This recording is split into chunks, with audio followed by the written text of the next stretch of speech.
Hello, everybody. I'm Mitchell Miller with BlazerTV.com. Pleased to be joined by UAB legend Aaron Johnson. Aaron, you're a big friend of the show and of the site, and we're glad to have you with us today to get a little update this summer on what you've been doing. Yeah, I mean, I'm a Blazer for life, so I definitely go on the site and make sure everything is running good. So, tell us a little. We're going to get into some UAB stuff, but we want to know what you've done. I think the last time we talked to you, you were just about to graduate. You were going through that injury, and you told us that you weren't going to have to go walk in crutches. Tell us a little bit about graduation, how that was with your family there, and that experience. Oh man, it was unbelievable. Just to be the first person to graduate from college out of my family, out of my 11 brothers and sisters. To have everyone there, to celebrate that day with me. We had a blast in Birmingham. I mean, I took them around to every spot that I knew I can get them to, and we just had fun. We just celebrated the day, and it was just a big day for my family in general, with my sister and them to see me graduate. Now that they're willing, to work a little harder to get themselves graduated from college or, to have a better life. And that day we just had just a fun day. And you're somebody that was not shy of accomplishments. I mean, you were, All-American nominee, and you guys obviously won a conference championship. But graduation, that's on a different level, isn't it? Oh, definitely. To get a degree from a college, to do it the way I did it, which was free because I had my athletic ability, it's a great achievement. I mean, it's a lot of people that I know that were smart people that didn't even get this far, and I'm just blessed, and I'm just definitely happy to be able to call myself a college graduate. Yeah, it's definitely an accomplishment, and most would argue it's more difficult when you have to do the athletics as well. So you got to not only be a good student, you also got to be an athlete. That's where that student athlete comes from. Talk a little bit about after graduation. You obviously went and played overseas and did some stuff with that. Tell us how that experience went. It was I would say it was a great experience, but it was also a frustrating experience at that. The team that I was with, had a little problems or with the money issue or whatever. But I probably had the best year playing basketball I've ever had.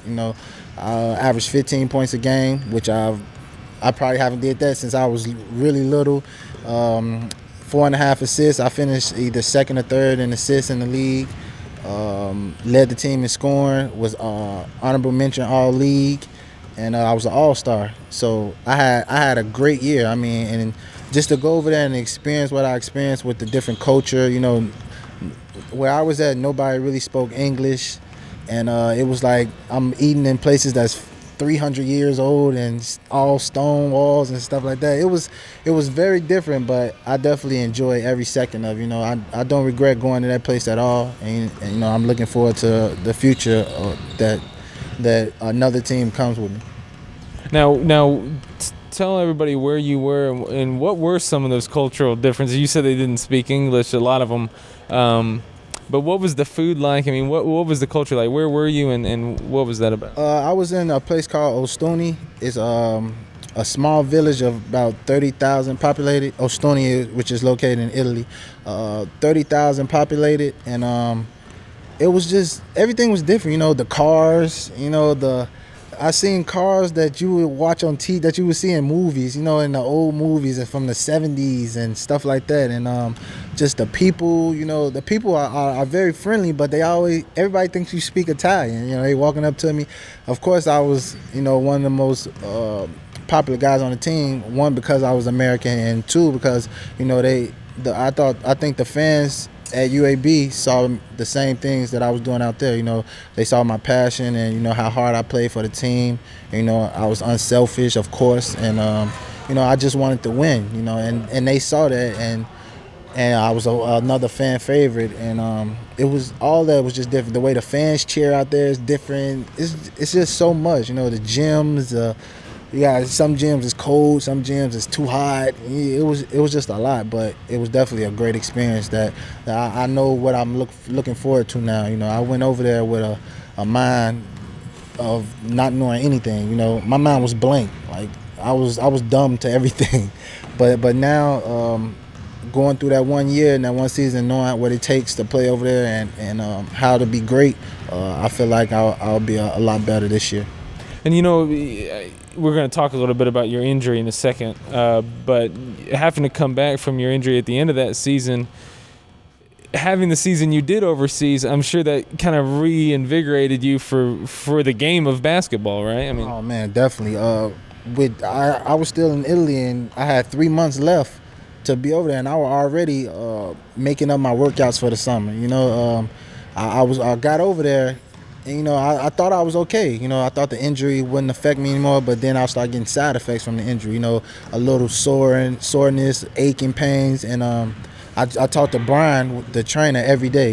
I tried to email him as much as I could. I talked to Coach Lou as much as I could, just to ask them what can I do to better the injury and to better my aches and my pains. And they gave me advice, and I just took it in. I did what they wanted, what they told me to do, and it got better and better. I still get a lot of aches and pains, but I think it's just a side effect of coming with the broken leg and the ankle injury. So, but to have the season that I had, it was unbelievable to me. But like I said, I got the will and the heart to do whatever. So I wasn't gonna let the injury keep me down. Yeah, and you told me just before we started taping this that you were actually going to record. You just got your own brand new contract, right? Yeah. So tell us a little bit about that. Yes, I just signed with a team called Cremona in the north of Italy, a A1 team. So I'll be playing the highest level in the Italian league, and I'm definitely excited about that, man. To go from college to A2 Italy, and now I'm going to A1 Italy. It's a very big accomplishment, because now I'll be around a lot more NBA scouts, and a lot more EuroLeague scouts. EuroLeague is the best league.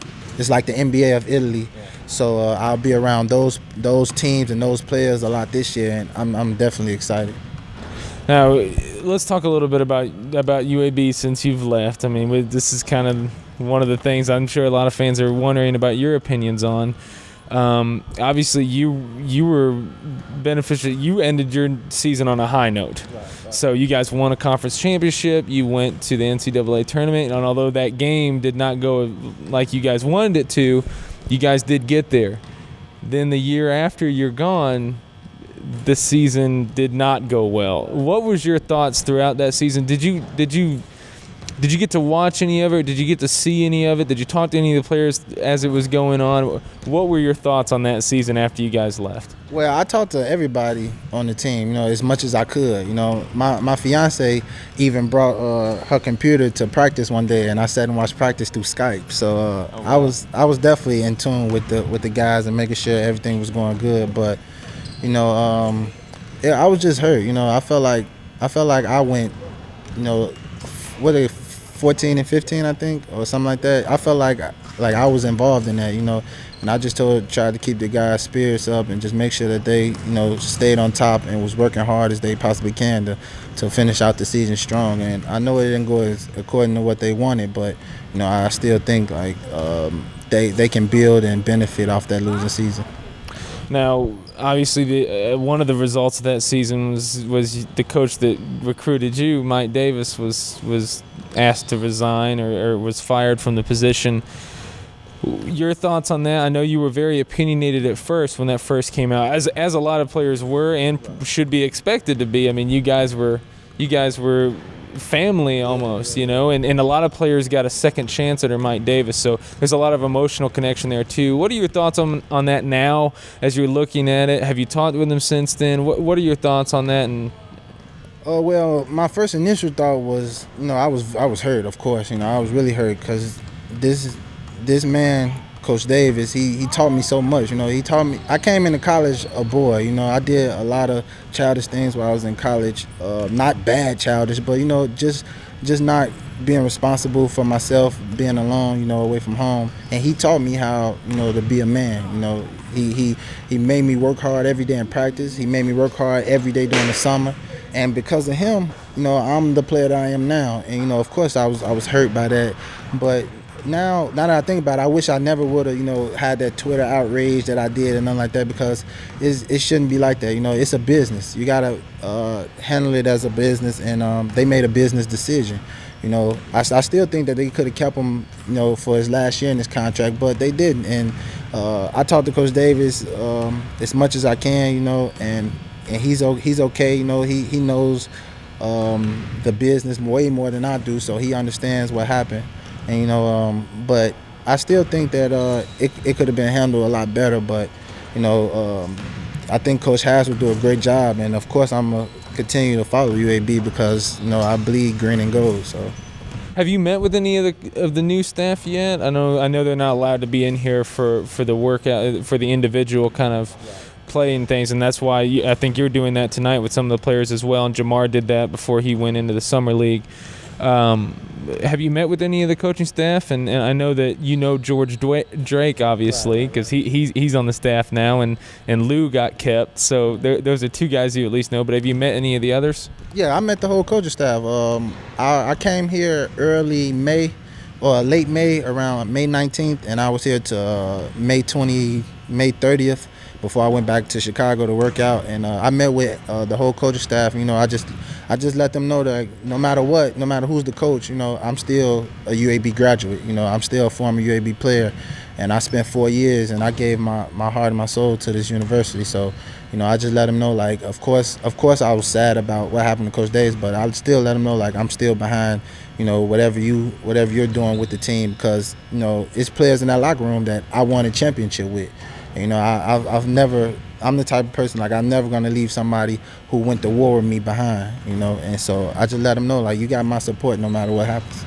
Well, you mentioned that, and I wasn't going to ask this, but since you mentioned leaving people behind, there were some players that transferred out. The most notable of that was Ovi Soko. It would have been his senior season. I mean, you obviously know Ovi, and we're not going to go into a lot of detail on it, but what were your thoughts on that? I mean, do you think he was probably ready to go anyway, despite the coaching changes? Was he frustrated there? And what do you feel about a player that leaves like that? Is it can it be a helpful thing, or is it going to hurt? It could be both. It could hurt and it can help. But I think Ovi was just frustrated about the season. He was frustrated about Coach Marsh and Coach Davis getting fired. Because Coach Marsh really was the one who really recruited him and really got him to come to UAB. So he was frustrated with those two things, and he just had to make a decision that he felt would be helpful for him in the future. And no, I'm not mad about his decision. I'm always going to stand behind the person that I went to. I played for 2 years with. So his decision is what he made. And I definitely tell Ovi all the time, good luck, and I hope Duquesne is the right place for you, and I hope you have the best senior season ever.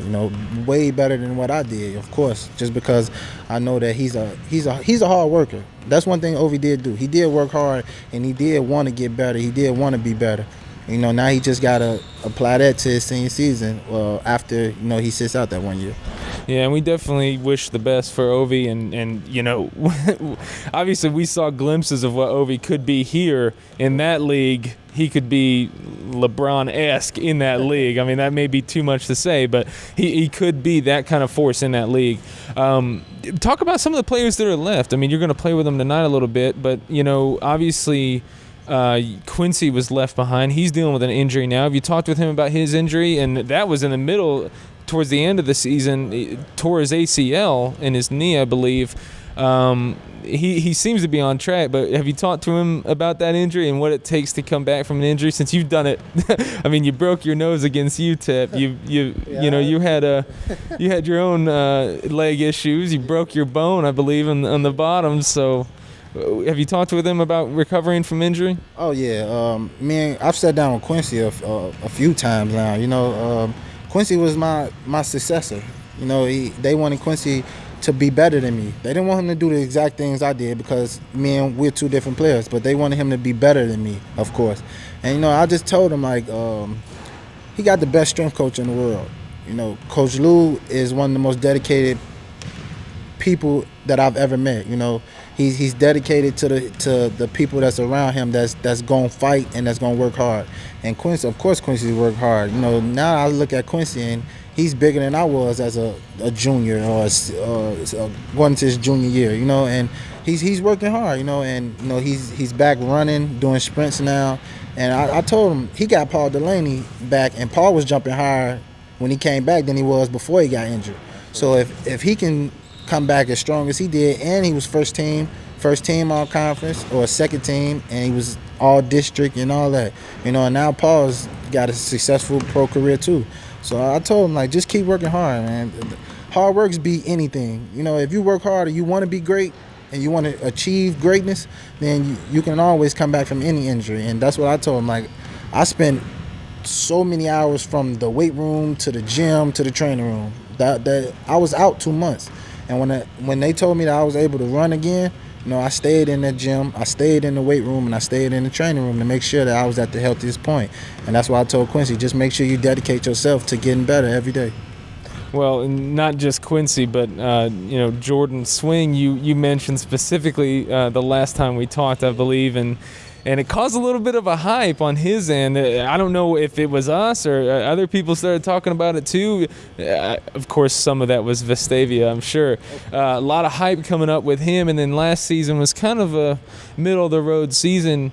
How do you feel about Jordan's game? You spoke very highly of him, that he will be one of the main guys here. Do you still believe that? And what do you see him progressing as this year? Oh, I still believe it. I mean, I spoke highly of Jordan because I saw how hard he worked in practice, and he was having really, really good practices. So I wanted the people to know, Jordan Swing will be a good player. Now, I don't know what kind of year he had. I don't know how he finished or nothing like that, but I still believe in Jordan. I still believe that Jordan could be one of the best players in the league.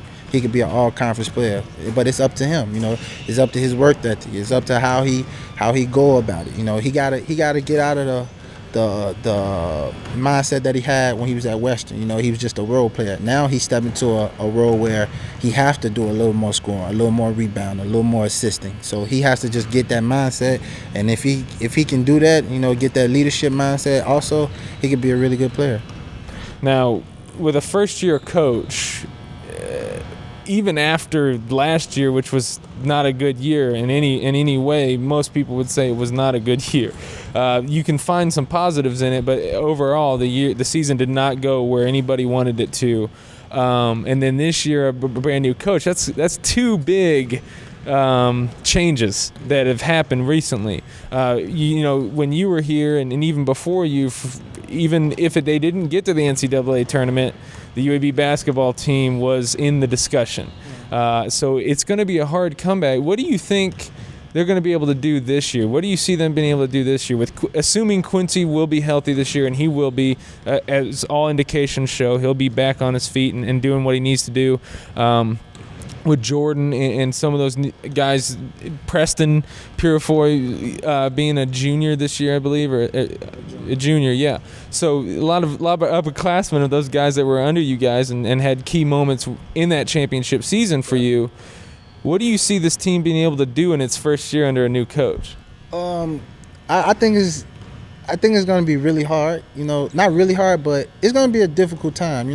They have to learn a whole new system. You have to learn what the coach wants. How the coach wants you to be, and it's just so much that you have to get used to. I mean, it's hard for a freshman to come in with a coach that recruited them to get used to the coach. It was hard for me. I still had a good freshman year, but it was hard. It was times where I called home and I was, ready to give up. Because that's just how it goes. But I just hope for the best. I don't want to say that they're gonna have a bad year, because I never want UAB to have a bad year. That's just something I never want to have. But I just say it's gonna be a difficult change. It's gonna be hard to get used to. But the sooner the better. That's all I believe. The sooner the better. Yeah, and they're definitely going to be thrown into it. It's going to be a fast-paced game, and they got to play North Carolina this year. And North Carolina's coming to Bartow next season at home. So how do you feel about that? I mean, one of the big things I think in hiring Coach Haas was that the expectations were higher on the games being played in Bartow Arena. For you, having played against Memphis when they were ranked highly, and North Carolina here in the NIT. How excited are you to see some of those games in Bartow? Oh, I'm very excited because for the city of Birmingham, that's going to be really good. The fans want to see, the North Carolinas, the Dukes walking here, and it's going to be great. I mean, Coach Williams is a great coach. He won him a national championship over there. So to see North Carolina play UAB in this gym is going to be a really, really exciting atmosphere. I know when we played them in the NIT, the buzz was going way before the game even ended. When we were playing North Carolina State, everybody was talking about how North Carolina just won, and people were lined up outside of that game after the game was over. So I know it's going to be the same type of buzz, and I know the players, that's something, as a player, that's something you should want. If I was Preston, Quincy, Scotty, I would go up to Coach Harris and say, thank you. Thank you for getting us that game. And I want to be in that type of atmosphere. I want to play against the best. North Carolina usually gets those McDonald's All-Americans. And to play against those players and have them come to UAB, that's a great accomplishment. And definitely playing against great players create great players. Yes. So I don't want to take a lot of your time. This interview's went way over, but obviously you could tell. I mean, AJ, we got to get him on here. He said after he's done with his playing career, he's coming back to Blazer TV and using his communications degree to do something with us. Hopefully, by then it'll be big enough we can pay just a small chunk of that contract you're going to be getting this fall. But I want to talk a little bit about NBA, just off topic. I know you're obviously wearing the Chicago hat, but that's baseball. But I'm sure you're a huge Bulls fan. We've talked about that before. So how did you feel about the way you yourself, having gone through an injury, when Derrick Rose? Just the way that game ended, that's the way Chicago, the city, felt. Everybody was so hurt to see such a player like Derrick Rose. Derrick is so humble. From when I played against him when we were younger, up into college, he's always just been so humble, and he's always been so helping the people, his friends, people that he even didn't know. And to see him go down like that, it was hurtful for me because I broke my leg and he tore his ACL. That's 6 to 8 months, and mine was only 2 months. So it was definitely hurt. And just being a Bulls fan, I'm a Bulls fan for life. No matter what NBA team I might make, if we playing against the Bulls, I want to win, of course. But if we're not, I'm always cheering for the Bulls, no matter what. And the city we just cried. Everybody was just so hurt. But Derrick he's a warrior, he's a fighter, and I know he's gonna come back stronger. So the Bulls, we will be back. We tell you that we will be back. So with Derrick Rose going down, essentially that became the Heat's way to get through to the finals game. So how do you feel about the Heat winning it all and LeBron finally getting his ring? I definitely happy that LeBron was able to get his first ring. I never want nobody to fail in life. I'm not that type of person. But if the Bulls was healthy, then of course I wanted the Bulls to win. But I'm glad LeBron was able to get that first ring, so he can keep a lot of people off of him now. Hopefully they leave him alone just for a little while. Well, and that was a huge distraction in the entire league. Everybody talked about it, all the media. Hopefully that dies down a little bit, although it's going to be the second ring. Is he going to get the second ring? It's going to be a huge deal. But great players have that kind of surrounding, everything becomes an issue. But I want to thank you again for stopping by and talking with us. AJ, legend right here. You're going to get that big contract this fall, going to work his tail off. Of course, I have to. Hard work never stops. Never. No matter if you're working a job like yours or a job like mine. As long as Wait, what is that supposed to mean? A job like you? That's the low. That's the low and high. No, this is a great job. It's easy for me. I can interview anybody. So no matter what kind of job you work, the harder you work, the better it be. Absolutely, appreciate it so much. Thanks for coming on with us.